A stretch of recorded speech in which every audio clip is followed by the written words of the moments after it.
when I was in the toughest times and I was able to pull myself through, how did I do it? What were some of the elements that made the biggest difference in your life when you did those turnarounds, when you made it through whatever was your toughest times?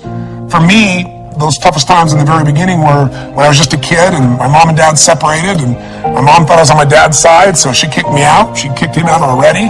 He moved back east, and I was literally sleeping in my car trying to figure out how to survive. And, homeless, trying to figure out what to do. I had to figure out, what am I going to do to change myself? Because first I was just depressed and overwhelmed, and I felt like there's nothing I could do. I had a similar experience in a different way at a totally different stage of life. In my early 30s, when suddenly I was diagnosed of having a tumor in my brain. And all of a sudden, your whole life becomes total uncertainty. And what do you do to turn things around? Well, at the most fundamental level, I did 5 things. And these are the 5 that I invite you to consider and look at your life to either take yourself to the next level, be able to thrive during these difficult times, or turn yourself around so you can begin to thrive. The first thing I believe you got to do to turn yourself around is really take control of your mind, or specifically, you got to feed and strengthen the mind. The mind is an interesting place, isn't it? I mean, fear can take us over. Uncertainty kind of unleashes all these thoughts that make us start to believe very often that things will always be bad, that we'll never be able to turn it around, or that we don't have the capability. It's just the nature of those inner voices that everybody feels at times. Now, maybe you're not feeling it right now, but I'm sure there are times that you have. So to take control of your focus, what do? Well, I was told all of a sudden I had a tumor, or way back when I'm on my own trying to figure out what to do, I realized that somehow to take control of my mind, I had to feed it. That if I didn't feed my mind, I'd be living on the weeds that came around me. I mean, today, if all you do is, pick up your phone, you've got all kinds of messages that are going to get your full attention, or flip on Google and check out the news, or watch CNN, or whatever it is you do, it's constantly coming at us. One of my first teachers, Jim Rohn, taught me something years ago. He said, Tony, every day you've got to stand guard at the door of your mind. He said, I'll give you a good lesson. He said, think about this. What if your worst enemy in the whole world came and dropped some sugar in your coffee? He said, what would happen to you? And I was just a 17-year-old kid just getting started. And I said, what do you mean? I'd have sweet sugar. He said, that's right. He said, what if your best friend, with the best intention in the world, dropped 1 drop of strychnine in your coffee? I said, I'd be dead. He goes, that's right. So remember, life is both sugar and strychnine, and you better stand guard at your coffee. Stand guard at the door of your mind, because things feed in there and you start to accept them. They start to become beliefs. You start to make up meanings that take over your life. My fastest way of combating that when I was first brand new, just trying to figure out what to do with my life, was to read. And I was poor. I was literally sleeping in my car, so I'm ancient enough to remember when there wasn't an internet, and when I would go to the library. And I would go to that library, and my whole goal was feed the mind. Feed the mind for at least an hour minimum a day, and sometimes more than that, where I would read somebody's biography. I'd read the story of somebody who went through some unbelievably difficult time and how they turned it around. And it gave me perspective. Or I'd read a book like As a Man Thinketh. If you haven't read it, it's worth reading again and again. You can read the book in about 20 minutes. Or I'd read Man's Search for Meaning, where all of a sudden Viktor Frankl, a man who was literally living at that time in Auschwitz, losing all of his family, and he figured out how to make it through that time and add value. These stories, these things fed my mind something nutritious, something strong. If we are what we eat, we are what we read, we are what we listen to. Later on, I began to feed my mind, about understanding the ideas around health principles and how people had turned themselves around who had tumors, who had cancer. I did the same thing most of my life, starting when I was 17, by listening to audio tapes. I went out, I was constantly feeding my mind. I didn't let or hope that a good idea would interrupt me or interject itself upon me. I knew a great idea had to be pursued. I had to go after it. I had to feed and strengthen my mind every single day. So I did it with audio tapes, I did it with books, and I did it by literally doing incantations, saying to myself something over and over again with such intensity till my mind began to believe it. So reading, listening, feeding your mind is the first step to get out of that place of uncertainty and start to re-tap into your real ability to thrive in any environment. What's the second key? Well, number 2 is you got to feed and strengthen your body. As simple as that sounds, if you've been around any of my work at all, I believe physiology first. And sometimes even try to feed your mind. You can feed it, but those thoughts keep coming back. What's going to change that mind faster than anything else is a radical change in your body. A radical shift in your physiology. How do you do it? Well, Think about this. When times are really uncertain, fear creeps in. And what is fear? Fear is something quite physical. It takes a hold of you when it's really there and intense. We've all had that gut level fear, that dark night of the soul at times where it feels like, nothing's going to work. So how do you turn it around? Yeah, you feed your mind, but you also strengthen that body. When's the last time you really pushed yourself? You went on a run, a slight jog or a walk, but at the end, you pushed yourself for that last 2 minutes, 5 minutes, whatever it was, till you felt like your heart was pumping up, like you're going to spit out blood, where there was an intensity in you. I know I sound over the top, but that's how I turned myself around. Way back then, when I was literally just starting my journey, I was 38 pounds heavier than I am now, and I was starting to feed my mind, but it wasn't enough. I had to really feed my body, and the way I did it is I decided to go on this run. I picked up, these, in those days, I had cassette tapes. Again, that's how ancient I am, sorry. There was a time before, iPods or anything of that nature, and I listened to this song, this cassette tape. It was by this group, and it was a female group called Heart, and the song was Barracuda, I'll never forget. And I went out there, and I decided to go on a run. I hadn't run for God only knows how long, years. And I had a nice big fat belly. But again, I pushed myself so hard, like I had nothing left, and I pushed myself even more. And when that blood started rushing in me, when that was pumping in my brain and my body, or go out and lift weights, go out and push yourself and feel yourself have to force through whatever was your limitation before. When that gets inside you, that physical strength again, that sense of breaking through, every part of you starts to operate differently. Your body changes, so does your mind. What's the third key? Well, that third step is you got to get a role model that inspires you and really shows you the way. One of the biggest things that'll change you once you're mentally and physically strong is you need to believe. You need not just have a sense of certainty, but you got to believe that there is a pathway to get to where you want to be. Whatever it is you want to change, whether it be your body, your mind, your emotions, your finances, your relationship, you need a role model. So, for example, last October, I realized I only had a few minutes to be on television. How do I get these people that think they've lost their nest egg and it'll never come back to not just think I'm being positive, but show them a real example? That's what a role model is, I should say. It's a real example. So I thought, well, the best example is just show them history. So at that time, they interviewed me and they said, well, many stocks have gone from $80 and the last few months they're down to $8.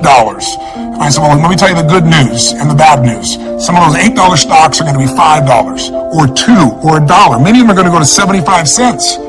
And, people were hold back and saying, well, that's not very positive. I said, well, here's what's positive.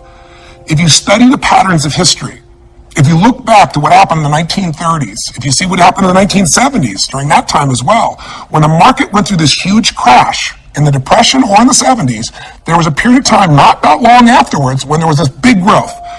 An $8 stock that went down to $1 or 75 cents didn't make it back to $80 right away. That took decades. But a 75-cent stock that had been $80 or 50 or 60 would go from 75 cents to $5 literally in a month or two or three. It's happened twice before. It's happened during this same pattern. There's a role model for this. That means you would go from 75 cents to $5. That's a 2,000% increase. That's a greater return than most investors will see over their entire lifetime. It can happen in 2 or 3 months. You can make it back. Now, I said, but I don't know if now's the time to jump in. I just know that time is coming. You got to study it. And then, I told investors, look at Sir John Templeton. He had just passed away a few months before. I was fortunate enough to know him. If you don't know the name, he's one of the greatest investors in history. And he became an investor, a billionaire, I should say, by being an investor, and he started with $10,000. How do you do that? He did it because he believed you make all your money at times of maximum pessimism. That was his role model. In 1939, the Depression is going on. Hitler invades Poland, and he's in a place where all heck is breaking loose, and he took his $10,000 and he invested it all he could in the stock market, bought stocks that cost $1. Many of these stocks were near bankruptcy. But what do you think happened after the war? Things got back to normal. The season always comes back. He became a billionaire from those investments. He invested in Japan when no one would invest in Japan because no role model would do that. They just got bombed. The country's down to mud and dirt. He bought things for pennies that grew and he sold them for a huge profit. If you're looking to make your business successful today and you're trying to think, how do I do this in this tight economy? Look around at role models. Who around you is still doing well? There are people. You just got to find them. Look at Zappos. Zappos is a company that only a few years ago was sitting around in a garage, and in this economy, they're thriving, selling shoes. They're going to do $1 billion this year. Or better yet, if you're just feeling like you lost your job, you've lost your home, you've lost your income, your nest egg, or you're facing just unbelievable challenge, then look at somebody like a Nick V. If you don't know who I'm talking about, go to my blog and watch a video of him. I'm shortening his name because it's very hard to pronounce his name. I'll be respectful, but I've got his whole story there. You can watch it. Here's a guy that was born with no arms and no legs. I mean, literally, he can't dress himself, can't move, can't feed himself. He wanted to die. He was totally depressed. And in one day, he figured out a different way of looking at life. He somehow began to strengthen his mind and body, and he got a different role model of what was possible inside of himself. And now he inspires people all over the world. Little kids who think they have a big problem, adults who think they have a big problem, meet him and go, how does he even make a phone call? And you'll see him do it. He's got this one little web foot.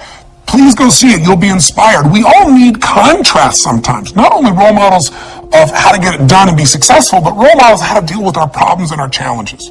So get a role model that'll inspire you and show you the way. And the fourth key now is you've got to get a proven plan, and you got to take massive action. Don't even worry about a proven plan. There are lots of role models. Hopefully they'll prove it to you, but get a plan. Do something. I tell people all the time, you got to remember the power of massive action. So often in life, people don't begin the journey because they're not quite sure what to do or how to do it right or how to do it perfect. If you want to change your body, get yourself moving. Don't wait for the perfect trainer. Just go out there and move. Put on your shoes and move and get momentum. Just remember, progress equals happiness. If you can start to make progress, if you can get yourself going, even if it's not perfect, if it doesn't work, you know what to do. Just change your approach. That doesn't work, change your approach. But if there's anything that'll shift your life, that'll get you to thrive in a difficult situation, is take some massive action. Try something else. Change it, try it, move it. I go on and on this, but I'll be respectful to your time, so let me give you the final key, number 5. Number 5, I think, is the most important of all. So just to remind you, first thing you got to do is feed and strengthen that mind. Read, listen, feed the mind. Take control of that focus. Stand guard at what other people are saying. Focus on what it is you're here to give, what you can control, what you can make happen. Number 2, feed and strengthen that body. Remember, fear, uncertainty, they're physical experiences. So the best way to deal with something physical is get physical. Change that body. Go lift some weights. Go for that run. Do something that's going to get you in that state. If you've been to our seminars, you know exactly what to do. But get that hour of power going, that 15 minutes to thrive, if you're familiar with that, to train your body and mind to be strong again. Number 3, make sure you put yourself in that position where you find a role model that's going to inspire you and show you that way. Maybe it's a contrasting role model. You think your life's so tough? Find somebody with tougher who's really turned it around. Or maybe it's just somebody who's really succeeded, that you can now see there is a way. There's a way through. There's a way to make this happen, even in the toughest times. There's always a way. 4, make sure you get yourself into action. Get a plan, take massive action. And then number 5, most importantly of all of them, feed your spirit. Feed and strengthen your spirit. And there's only one way to do that. It's to find what you're grateful for and to take time, whether it be prayer for you or just taking a moment to think about what it is that's so lucky in your life. There's a rejuvenation in our spirit when we stop taking things for granted. And when, most importantly, what feeds your spirit is to give. To find a way to do something for someone else who's worse off than you are. Because what is this all about? It's about strength, and it's about perspective, it's about action, it's about emotion, and it's about heart. And so many people, miss the opportunity to feel like their life makes a difference. I'm a big believer that motive does matter. That why you do something, people can feel. That people may be skeptical, they may have their judgments or their fears because they've been through so much, but in my experience, ultimately, why you're doing something, people feel. And if you're doing this because some part of you knows that you're here in life not just to get, but to give, then there's a spark that happens in other people because they feel the genuineness of that, and there's a spark that happens in you because it reminds you what you're made for. Like Thanksgiving is coming, and it's supposed to be a time of giving thanks, right? But unfortunately, for a lot of people, what we're finding is it's just about eating turkey or, eating so much and going and watching the ball game and forgetting what the spirit of the holiday is really about.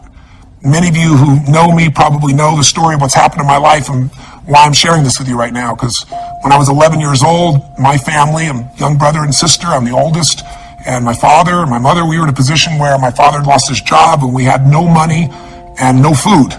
And we wouldn't have starved, but we certainly weren't going to have a Thanksgiving dinner, that's for sure. And it was depressing, and my father was saying things to my mother, and mother was saying things to my father that, you never forget and you can never take back.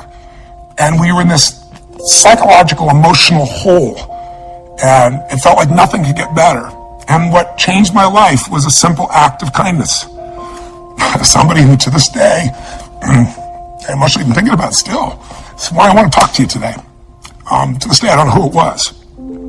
But they decided, or knew our family, I guess, and they sent a delivery guy to knock on the door. And, my parents were fighting, so I answered the door. And there was this tall man standing there with this big box of food, everything you could imagine for this holiday. And beside him on the ground was this black pan with an uncooked turkey in it. And he said, "Is your father here?" And I said, "Just one moment." And I quickly went over and grabbed my dad and didn't tell him who it was at the door. Just said, you got to answer it, and opened the door. And unfortunately, my father didn't take in the gift. He was angry. He said, "We don't accept charity." He was very intense about it. And it was a seminal experience in my life because I wanted to celebrate. And ultimately, it became a celebration for the rest of my family.